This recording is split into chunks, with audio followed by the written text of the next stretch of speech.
What is up, folks? Welcome to the High Tech Podcast, and more, I should say, is welcome to 2026. At the time of recording this, we are not there yet, so I hope it's great. I don't know what else to say, other than I hope between what do we got here? Like two and a half weeks or so, give or take. Yeah, let's just hope nothing crazy happens in the next 2.5 weeks. Or else this is going to be... You had to say it. Yeah, this is going to be a very tone-deaf episode. That's for sure. Re-recording. Gosh. I'm Josh, one of the hosts of the High Tech Podcast, welcoming you here. And that other voice, his name is Will. He's also the host of the High Tech Podcast. What's up, buddy? How you doing? Yeah. Another day in paradise, my friend. As always, nothing's changed. New year, but same me. That's going to be my new thing for this whole episode. Is like, we think it's paradise. We don't know. Exactly. It might be. Exactly. We have no idea what happened. That's crazy. Future the Josh. Apocalypse might have come. Future Josh and Will be totally different people in the next 2.5 weeks. They'll be like, why did you say these things in the episode? Yeah. Thankfully, we'll have the chance just to delete the episode if that It's true. I guess if that happens, we just delete the episode. Anyway, we are super excited to jump in here on a new year of the High Tech Podcast. We do know this. We've got a lot of fun things planned this year. The High Tech Podcast. That is true. Will and I already have some episodes planned out for the year, and we are quite excited. Some return tools are going to be showing up. Some fun world building in the High Tech Podcast will be happening. There's going to be a whole bunch of stuff. A live episode at a conference that's happening this year. We hope. We still got. Yeah, I was going to say I applied, but I haven't heard. Well, no, I know it's happening. Okay. That part I know. Okay. I'm saying hope because you and I still have to figure out how to set up all the gear. How to do it in the room. It's a whole thing. But we're super excited. It's gonna be a super cool year. We got a lot of cool stuff on the way. But before we do that, if you listen to the High Tech Podcast, you know the spiel. Just a reminder, we're on the internet, the interwebs, if that's still around. All socials at High Tech Podcast or at High Tech Pod. You can find us on any of the social medias with one of those handles. It's a surprise. You try it and see what happens.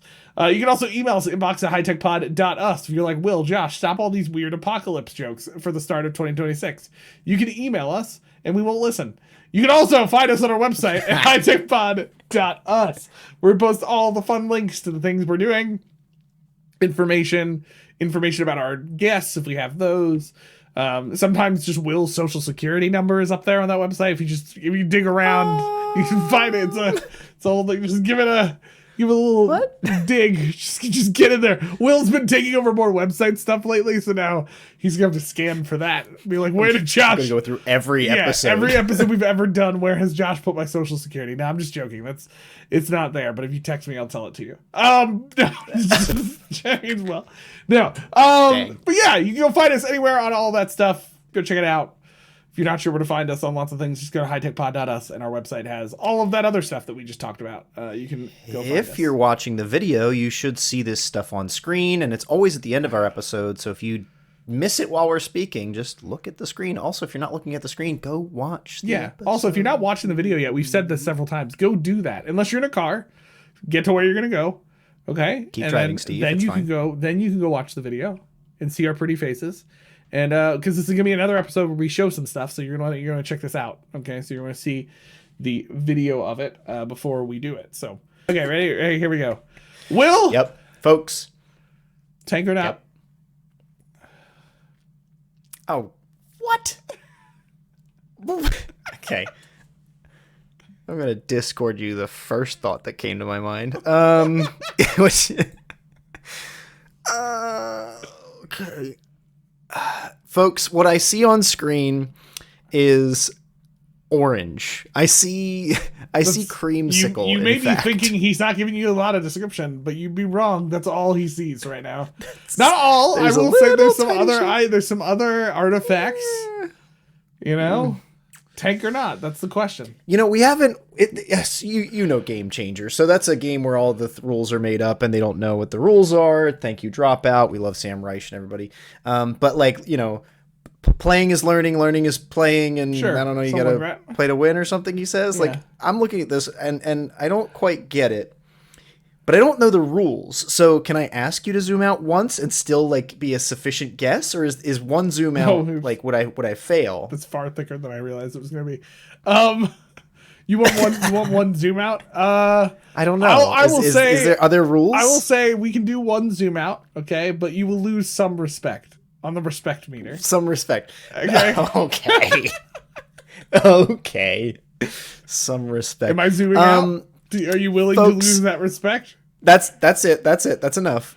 Because you did a little bit. Okay. Folks, all that added to my perspective is there's more orange and there's a shape. And it looks like there's a small animated character riding what would be a tank's barrel. Yeah, it looks like a little guy riding the barrel. But I don't think it is that. I don't think this is a tank. Remember, there is one rule we have established. You say it's not a tank. You must give me a backstory for what it is. Crap. And I only remind Will after he says this because I think sometimes he'll just say tank so he doesn't have to give a backstory. That's really. Gosh. What do we think we're looking at here? Dude, seriously, all I can see is like a bottle, right, for feeding children, right? A baby's bottle. All I see is a nipple for a bottle. That's all it looks like to me. Okay. That's what I was gonna Discord you, but I was like, you know what? I'm just gonna fall on this. It's fine. Sword. I mean, I think it's fine. That's incredibly. That's interesting.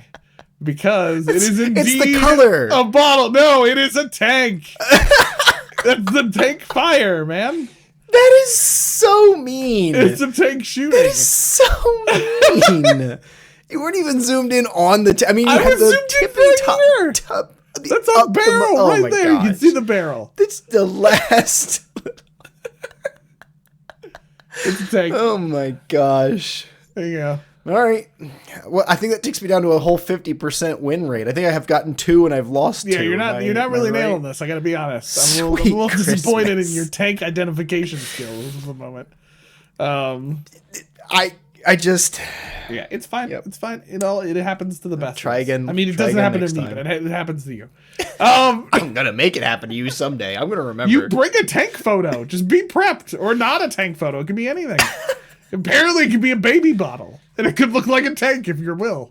You know, that's all I'm saying. I thought it looked like a baby bottle. I didn't know it was a tank. I just see these colors, and it's fine. It's all good. It's great. Anyway, folks, we're not here to talk about tanks. We're here to talk about something we've never talked about before. AI? Yeah, I know. Clearly, though, since I have no skill in tank identification. Oh, look at what you're going to do. Oh, here we go. We should talk about Claude skills. But yes. So Will and I wanted to talk about this. Has been on our list for a little while. We decided this would be a fun starting episode, especially for those who are trying to learn how to engage with AI a little bit more, how to leverage it better. Because as I've been experiencing talking to people about AI, Will, this is probably your same experience too. Some either hate it, and the ones who are like don't hate it. It is rare you find somebody who knows anything beyond just like chatting in GPT. Mm-hmm. You know what I mean? So like that's good. I think I've been learning, you as well have been learning different ways to use AI that go beyond that stage of just using AI as a chatbot. Most of it is still in chat form of what I do. Actually, today we'll be showing an example that is in chat form, but really it's leveraging AI, teaching it to do certain things for you that's really gone the next level for me in some ways, beyond just like asking it questions or asking it to create something. It's actually like treating it like an assistant that knows certain tasks that you need done regularly, and having it do that has been helpful. In other ways, we've talked about agentic browsers and all of that stuff over the last couple months and year. But so we wanted to dive back into that in the first bit of the episode. So if you're tired about hearing about AI, well, then stop listening to these episodes and we'll stop doing it, because these seem to be the ones that get the most plays from the High Tech Podcast. So we'll talk about other things, but I think this is interesting. So I learned about this a couple months ago. Claude released this feature. So for those who don't know, obviously there's a lot of different AIs out there. There's ChatGPT, there's Claude. I think we've talked about pretty much all of them on the podcast, like Perplexity. The only one we haven't really talked about is like DeepSeek, but like, yeah. And Grok, like we don't feel like. See, hey, we just talked about them. We talked about it. We didn't get into this. We barely ever reference Copilot, but that's because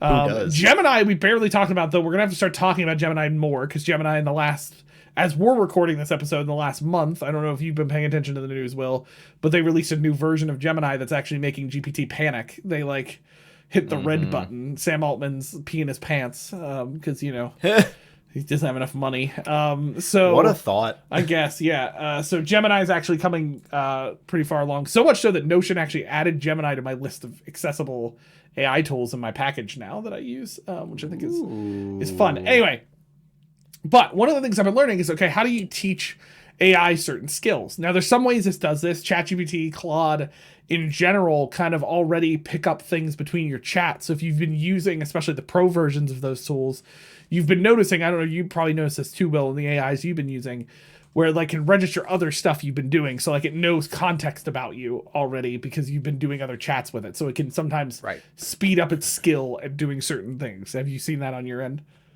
Yeah. If you start a contextual conversation, you say like, hey, I want to work on my writing, or I need to do database management, or you're working on code, right? I do this all the time. I've got a couple of chats saved where like I worked on a code solution. So I always just go in there, and then the answers get more and more effective as I do more of it. And I'll be like, hey, remember that code project we did on blah, blah, blah, or this element of it? And it all's keeping that context as we build. So there's lots of ways to do this, but Claude added an interesting feature. So all of them have had kind of this agenic feature to it. Though there's still a lot of criticism about the agenic terminology because it's not quite what everybody thought it was going to be this year and all this type of stuff. So it's, but generally this idea that AI can go out and do certain things for you, right? And so some of the tools Will and I have seen on GPT and Gemini is like being able to build basically like an agent that does a whole bunch of things. Claude's answer to that has been a couple things, but one of them is something called Claude Skill Builder. Okay, so basically Claude's idea behind Claude Skill Builder is instead of building a singular group agent that does a whole bunch of things, you basically build individual skills into your Claude tool, and then you can reference those skills when you want Claude to use them. Which, again, is not that different from agenic as Will and I have experienced, like when you have different agents in like the Dust tool we showed several episodes ago. Like you could mention the different agents you built. So this isn't like crazy unique. But the way Claude's thinking of it is a little bit different. And when Will and I started to explore it a bit more, we were just very interested in how it worked. It seemed to create a different system of thinking for how AI could do different skills. Or at least that's what you were experiencing, Will, when we started building it. Yeah, and if you think back, like you mentioned, to our Dust episodes, so Dust episode 190 and 191... that's a product that's trying to build agentic AI, but they're not an LLM necessarily. They're plugging in the LLM, so you're trying to build this little bot to do this specific task. As Josh and I dug into Skill Builder, I was amazed right away.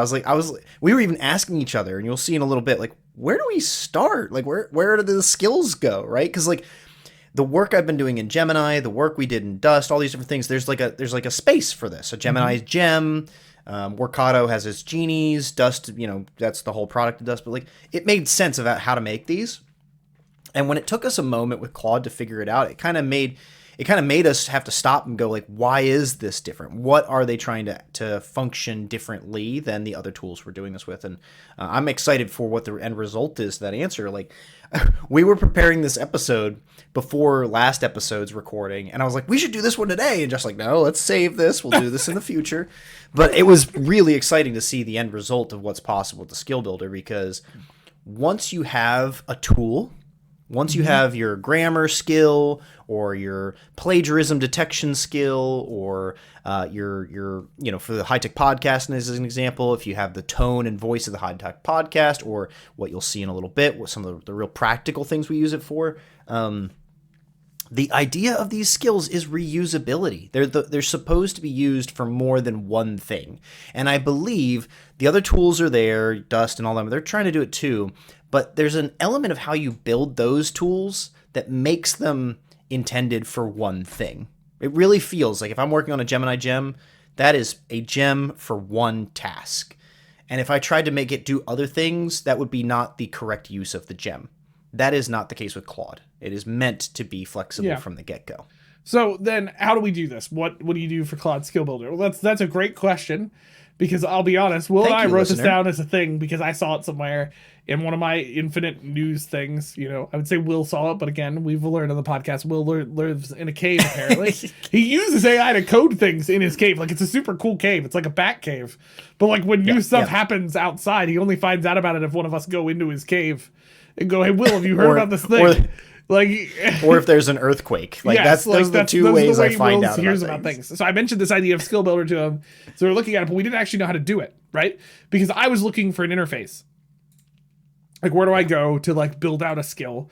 And as we did more Googling about this, ironically, or even asking Claude, I asked Claude itself and it eventually told me how to do it, you don't actually do it. It's purely chat-based to start, is how you do it. So what I'm going to do is I'm going to share my screen and show you what. So Will and I I know this is crazy. We did work ahead of time.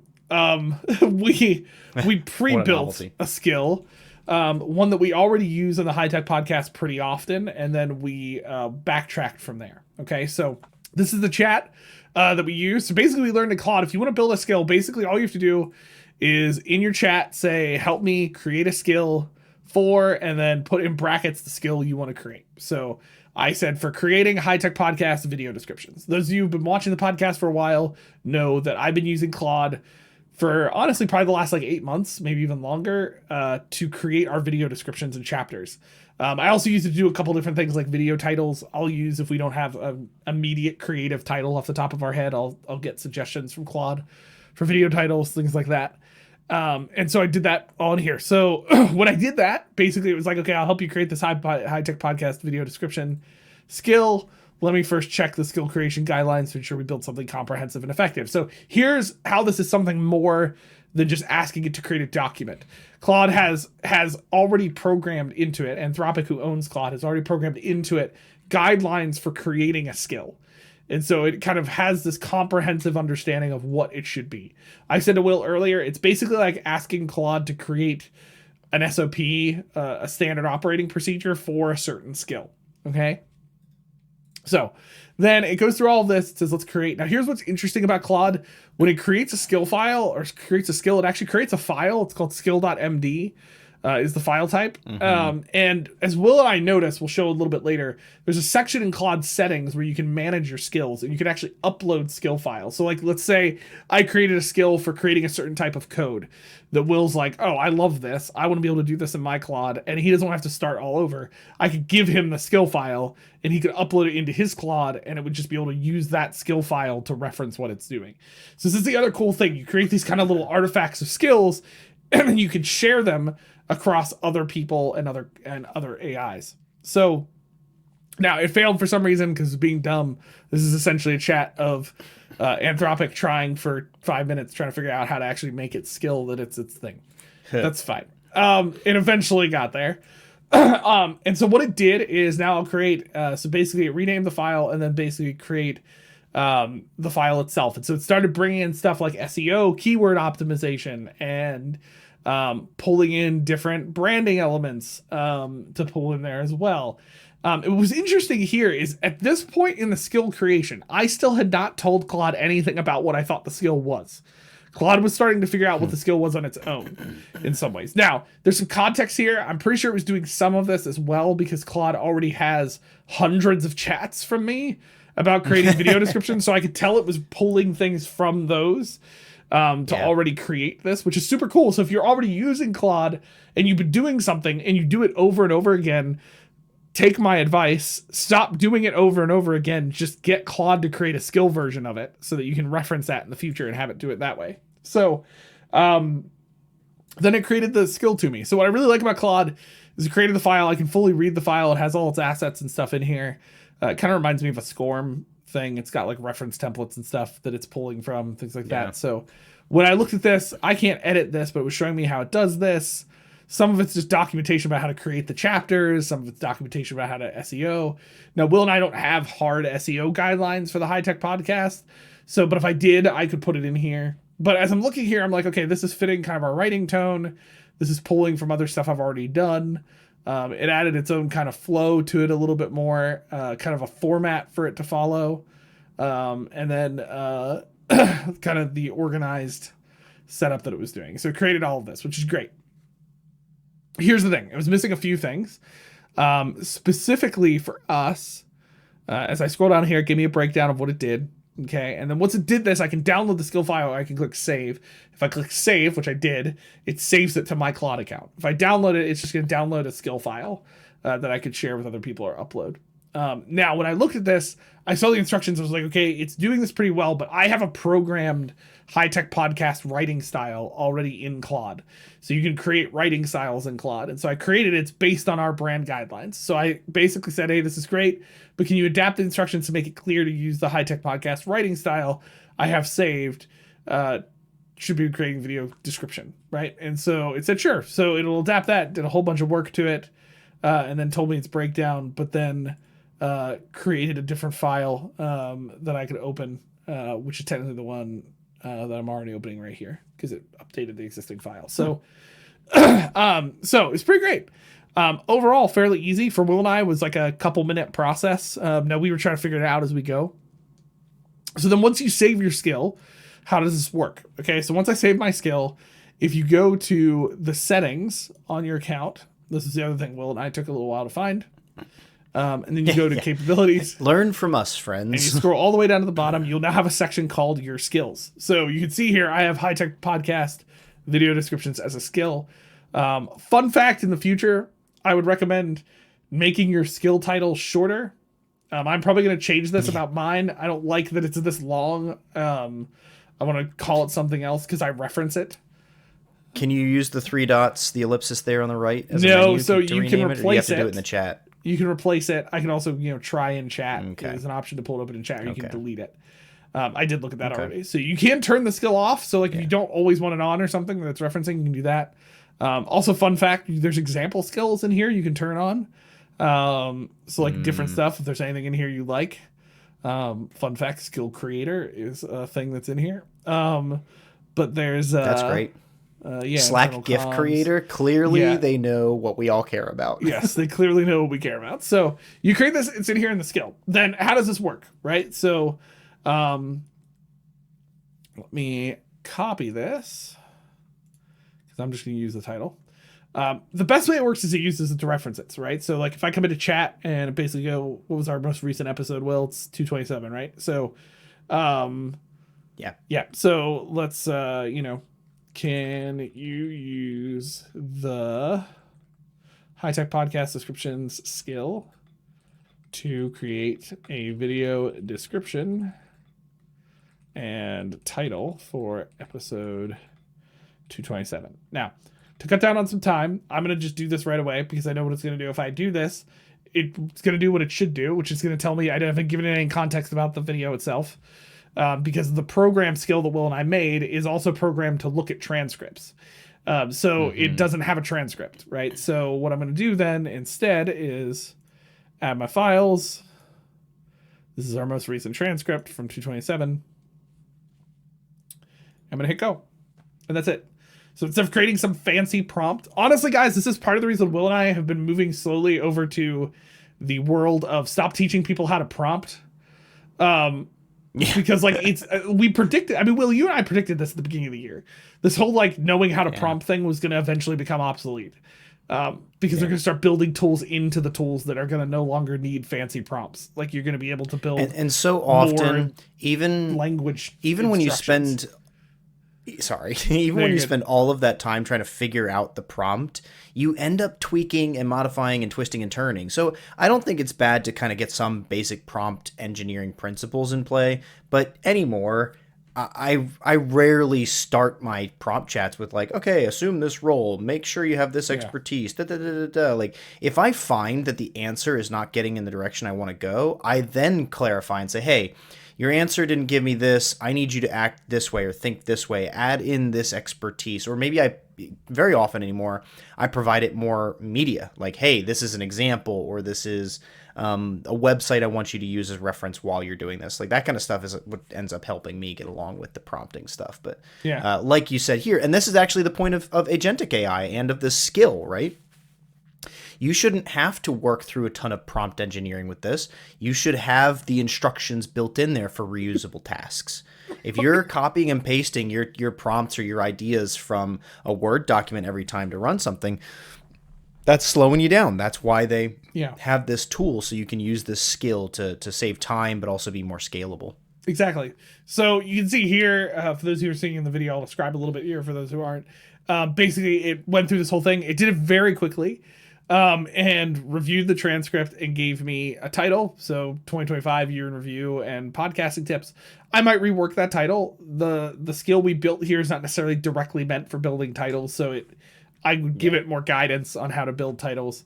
But then the description, so I won't read the whole thing, but basically ready to wrap up 2025 with some honest reflection and practical podcasting wisdom. In this season finale, Josh and Will take you behind the scenes on their biggest year yet while sharing exact tools and workflows that transform their content creation process. The AI completely revolutionary podcast workflow, from AI features to real talk about creating blah, blah, blah, blah. And it brings up Tank or Not, because we did do that in that episode as well. So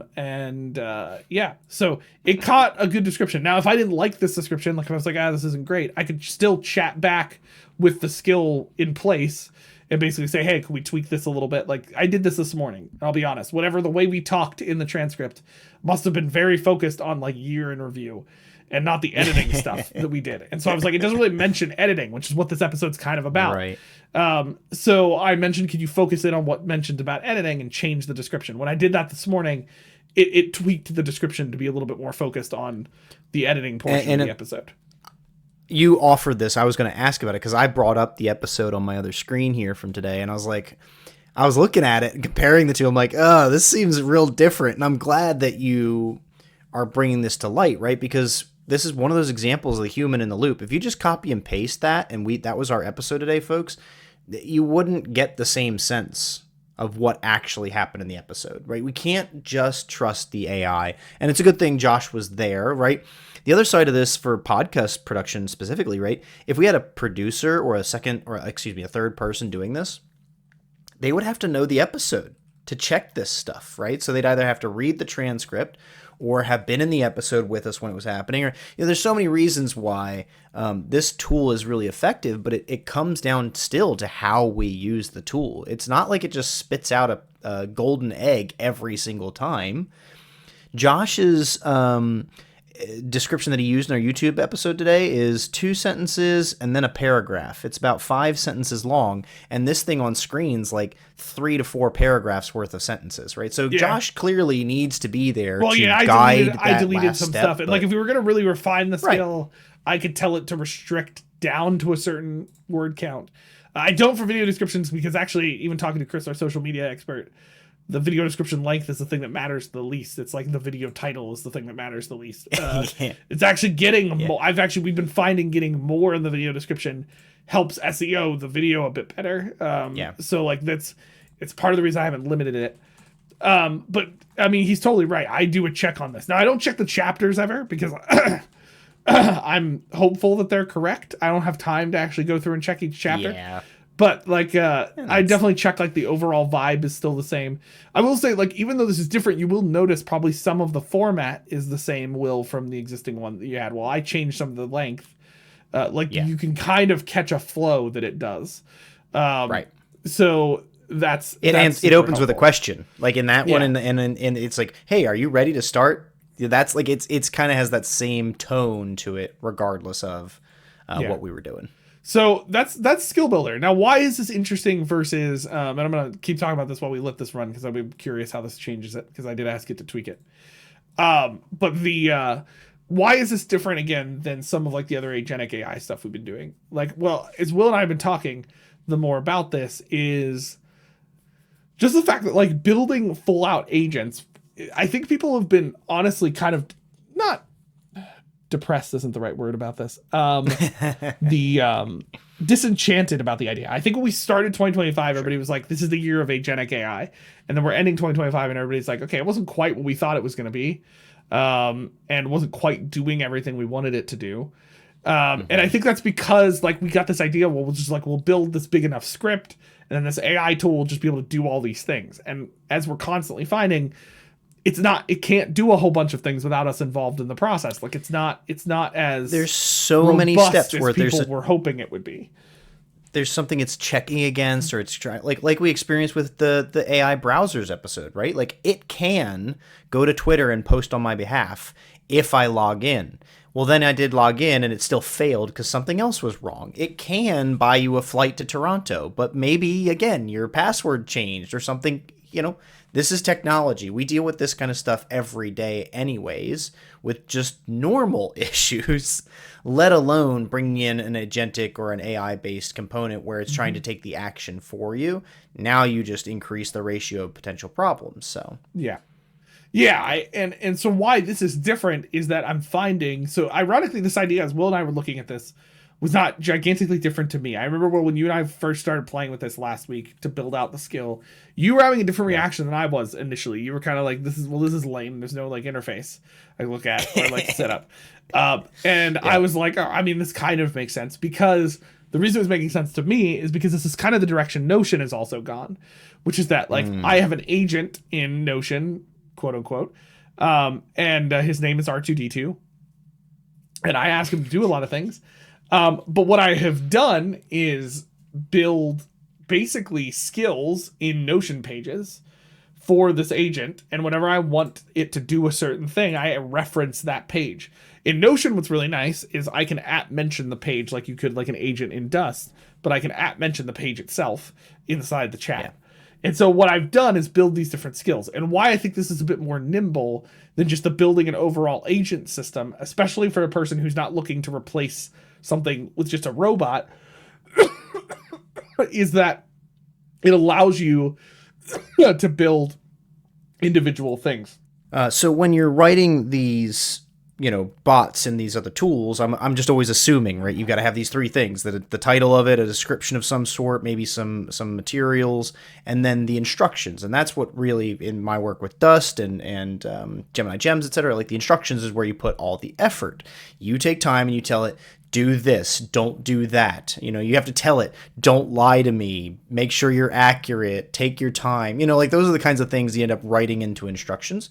And it can take a lot of time to continue refining those to get the answers to be more and more accurate. And that's the goal. That is really what I think there's a value to that. You're spending the time writing the instructions, iterating with it, right? Ask it a question, see what the response is. Ask it the same question, see how the response changes. You know what I mean? You kind of got to go through that process until you get to something that is the kind of output you want to get every time. The example being what we're doing with the High Tech Podcast, right? So your instructions may say, make sure to put your chapters in this format. Make sure to keep the first paragraph to 2 sentences and the second paragraph to 4 sentences at the most. Like whatever those instructions are, you have to continue to refine that, because you're gonna tell it, write me a description for the episode, and then it's going to give you this 3-page essay. Okay, that's too much. So you got to tell it the stuff, like limit the amount of content you say.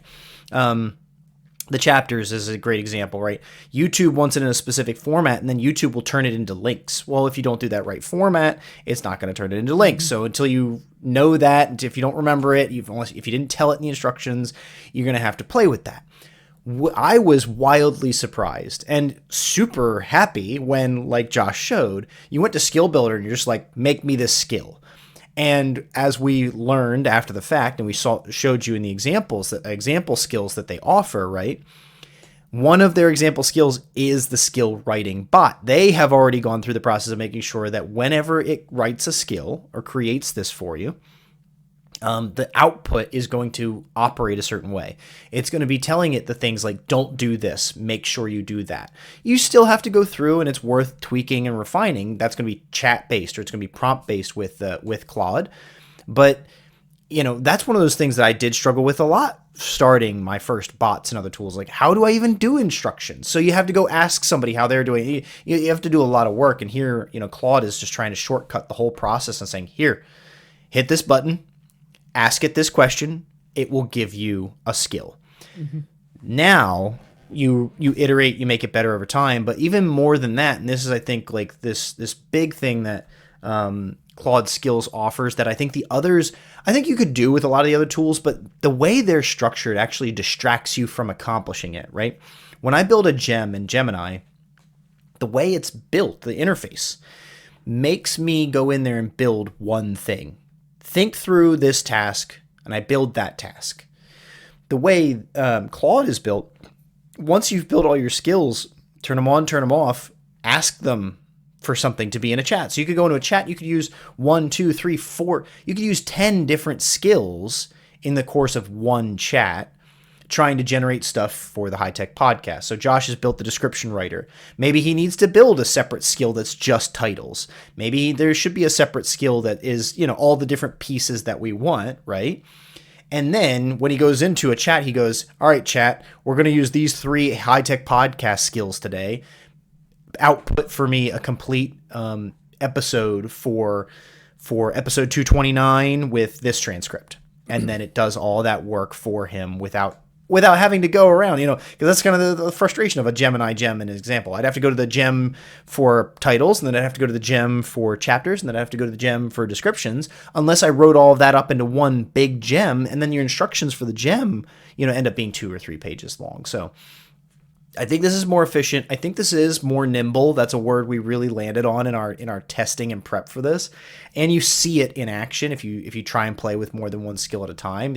It's not going to stop. It doesn't have to wait for you. It's like as long as you tell it to kick in those skills, it's going to be thinking through those parameters. So it's a really easy, efficient way to get the agentic work going without all the extra legwork. Like Josh said, we thought prompt engineering was the big thing for AI. If we all got this skill, we're going to be good. No, they're just accounting for that. OpenAI, Anthropic, Google, all these companies are just trying to account for that by going through all the other stuff. So there's really nothing to worry about, folks. If you're scared of trying AI, like give it another month. They'll have figured something else out to make it easier for you to try it yourself and to get into this stuff.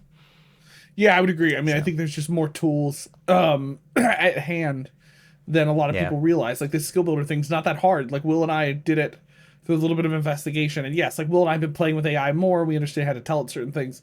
But like a normal person could just get in here and do this in an AI tool like Claude very easily. And building in skills that are there then to help you do certain things quicker. It's not that I'm trying to remove myself out of the process on things.